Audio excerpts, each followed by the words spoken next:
Welcome friends, आचार्यम पर आपका स्वागत है। दोस्तों, आज हम बात करेंगे मध्य प्रदेश कृषि विभाग के अंतर्गत जो मिट्टी परीक्षण प्रयोगशालाएं हैं, सॉइल टेस्टिंग लैब्स जो हैं, इनके अंतर्गत जो वैकेंसी पब्लिश हुई है उसके बारे में यहाँ पे हम देखेंगे। दोस्तों, चैनल पे नए हो तो चैनल को ज़रूर सब्सक्राइब कर लीजिए और वीडियो को लाइक कर दीजिए। यहाँ पे हम देख पा रहे हैं कि जो नवीन मिट्टी प्रयोगशाला बनाई गई हैं, परीक्षण प्रयोगशाला बनाई गई हैं, वो लगभग 265 हैं। तो हम ये मान के चलते हैं कि पूरे मध्य प्रदेश में ये विकास खंड स्तरीय है, ब्लॉक स्तरीय है, तहसील स्तरीय है। तो लगभग 265 प्रयोगशाला बनाई जा रही हैं। तो ये मान के चलिए कि ये 265 वैकेंसी आई हैं। अब और इसमें आगे चलते हैं तो इसमें दो चीज़ें हैं दोस्तों।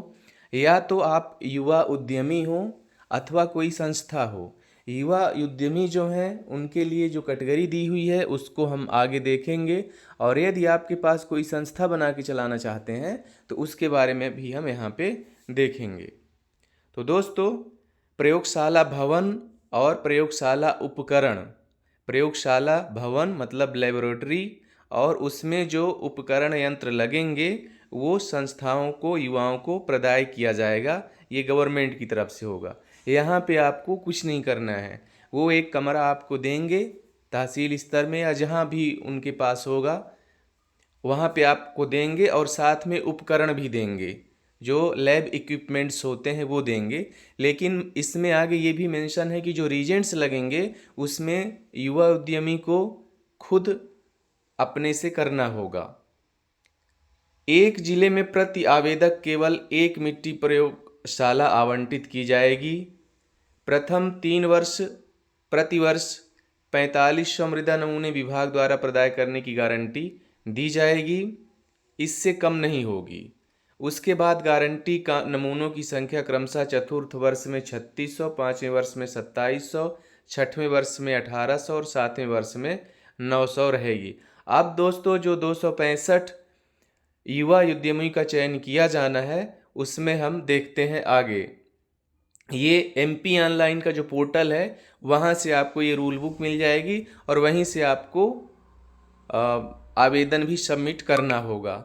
खाद्य प्रसंस्करण के क्षेत्र में कार्यरत औद्योगिक संस्थाएं, ये हम संस्थागत श्रेणी की बात कर रहे हैं। तो ऐसे लोग जो हैं, जो औद्योगिक संस्थाएं चला रहे हैं फूड प्रोसेसिंग में, एग्रीगेटर्स जो हैं, और कृषक उत्पादक समूह या कृषक उत्पादक कंपनी FPO जो हैं, ये भी यहाँ पे लैब सॉइल टेस्टिंग में आवेदन कर सकेंगी।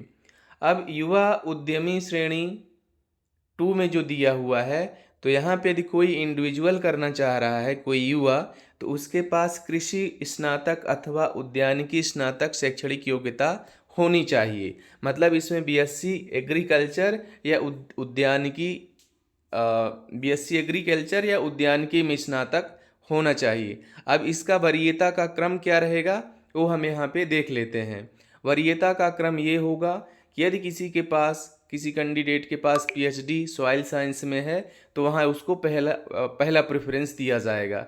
दूसरे नंबर में PhD एग्रोनॉमी, तीसरे नंबर में PhD कृषि विज्ञान के किसी भी संकाय में PhD, फिर MSc soil science, MSc agronomy, BSc agriculture, BSc कृषि अथवा BSc उद्यानिकी। इस तरह से यहाँ पे एजुकेशनल क्वालिफिकेशन का प्रेफरेंस दिया गया है। जैसा कैंडिडेट गवर्नमेंट को मिलेगा तो इस वरीयता क्रम में उसको वहाँ पे दिया जाएगा। और आगे बढ़ते हैं। महिला उद्यमी की स्थिति में विवाह उपरांत पति के मूल निवास जिले को महिला उद्यमी के निवास का जिला माना जाएगा, मतलब उसके ससुराल वाला जिला माना जाएगा। युवा उद्यमी की जो आयु है, एज है, अधिकतम 35 वर्ष तक मान्य होगी। इससे ऊपर के जो कैंडिडेट होंगे वो इसमें चयन नहीं कर पाएंगे। आवंटन जो है दोस्तों, मिट्टी परीक्षण प्रयोगशाला का प्रथमतः कलेक्टर के अनुमोदन के उपरांत 3 वर्ष के लिए जारी किए जाएंगे, फिर ये आगे बढ़ सकता है। यदि कोई कैंडिडेट नहीं इसमें ज्वाइन करना चाहता तो जो वेटिंग कैंडिडेट होंगे उनको यहाँ पे प्रेफरेंस दिया जाएगा। प्रयोगशाला में नमूना परीक्षण है तो रीजेंट्स केमिकल ग्लासवेयर उद्यमी या संस्थाओं को स्वयं की स्तर से करनी होगी, जो ऊपर मैं चर्चा कर रहा था। अब यहाँ पे दोस्तों यदि हम पेमेंट की बात करें तो पेमेंट जो भारत सरकार का सॉइल टेस्टिंग और सॉइल फर्टिलिटी का जो रेट है मिनिमम वो दिया जाएगा। उसके लिए हमको अलग से देखना पड़ेगा कि उसमें क्या रेट चल रहा है, क्या रेट दे रहे हैं पर टेस्ट। तो दोस्तों वो कहीं पे मेंशन है, लेकिन इतना ही मेंशन है, इससे ज़्यादा मेंशन उसमें नहीं है। और आगे बढ़ते हैं। हाँ, इसमें एक चीज़ और मैं आपको बता दूं कि दोस्तों इसमें एक अनुबंध किया जाएगा जो 50,000 रुपये का होगा। जब आपको आवंटन दिया जाएगा तो 50,000 का एक बॉन्ड कराया जाएगा, अनुबंध कराया जाएगा। और यदि आप 2 माह पूर्व लिखित में सूचना करना होगा यदि आप बंद करना चाह रहे हैं, और यदि बिना सूचना दिए कार्य बंद करेंगे तो 50,000 जो आपकी धरोहर राशि रहेगी उसको वहाँ पे काट लिया जाएगा। तो दोस्तों ये सारी चीज़ें इसमें दी हुई हैं। एक बार मैं इसको फिर से ब्रीफ कर दूंगा लास्ट में समरी। ये बॉन्ड का जो प्रारूप है, अनुबंध पत्र का जो प्रारूप है वो दिया हुआ है यहाँ पे। यहाँ पे मुख्य मुख्य चीज़ें जो हैं, प्रयोगशाला भवन को अच्छी स्थिति में रखना होगा, कोई टूट फूट होता है माइनर उसका भी रख रखाव करना होगा, रिपेयरिंग कराना होगा। उपकरण जो रिजेंट्स हैं, वर्तमान में प्रयोगशाला में उपलब्ध उपकरण युवा उद्यमी संस्थाओं को उपलब्ध कराए जाएंगे। उपलब्ध प्रयोगशाला उपकरण की सूची परिशिष्ट 1.1 पर है। यहाँ पे आप देखें, प्रयोगशाला में नमूना परीक्षण हेतु रिजेंट्स केमिकल ग्लासवेयर की व्यवस्था उद्यमी अथवा संस्था को स्वयं की स्तर पर करनी होगी। तो ये मैंने आपको बता दिया। धरोहर राशि जिले के उप संचालक के नाम से बनानी पड़ेगी, किसान कल्याण तथा कृषि विकास में जमा करनी होगी एफडी या वैध बैंक गारंटी के रूप में। तो ये धरोहर राशि 50,000 रुपये की जब आप बांड निष्पादित करेंगे तो आपको यहाँ पे देना पड़ेगा।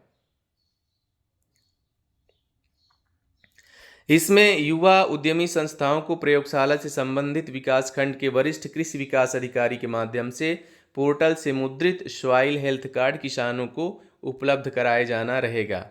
ये भी है क्योंकि जो सॉइल हेल्थ कार्ड है वो किसानों को देना होगा।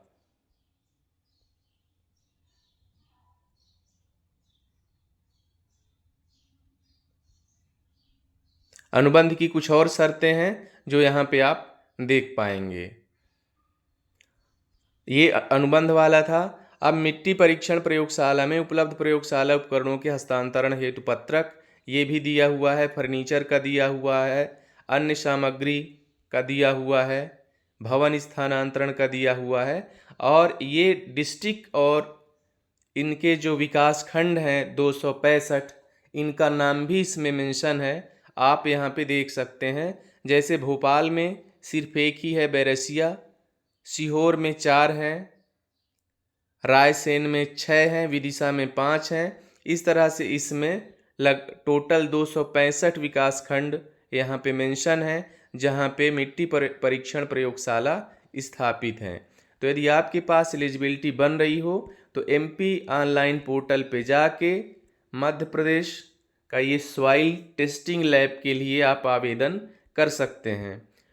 तो दोस्तों ये जो पोर्टल उपलब्ध होगा आपको 4 अक्टूबर से 18 अक्टूबर 2024 तक यहाँ पे ये उपलब्ध रहेगा और ऑनलाइन के माध्यम से इसको आप भर पाएंगे। आवेदन की संक्षिप्त सूचना आप mp-कृषि.mp.gov.in पर उपलब्ध है, जहाँ से आप ले सकते हैं। तो दोस्तों पुनः कह रहा हूँ, यदि आपके पास एलिजिबिलिटी बन रही है तो आप यहाँ पे अपना आवेदन जरूर सबमिट कर दें। मिलते हैं नए नोटिफिकेशन में। आप सबका दिन शुभ हो। धन्यवाद।